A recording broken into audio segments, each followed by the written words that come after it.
আসসালামু আলাইকুম।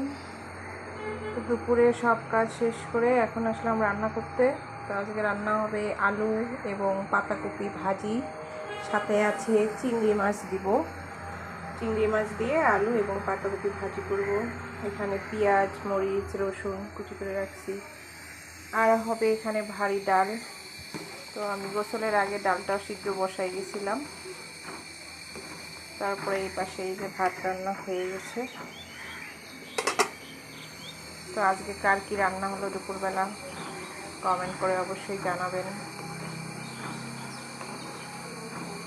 ডালটা আমার হয়ে এসেছে, এখন এটা চালানি করব। আমরা চালানি বলি, অনেকে আবার হয়তো ফ্রন বলে, বার্গার বলে। তো আমি আর কি আমাদের ওইদিকে গ্রাম্য এলাকায় বলে আর কি ডাল চালানি। তো এখন ডাল চালানি করব। এই তো, ভালো থাকবেন।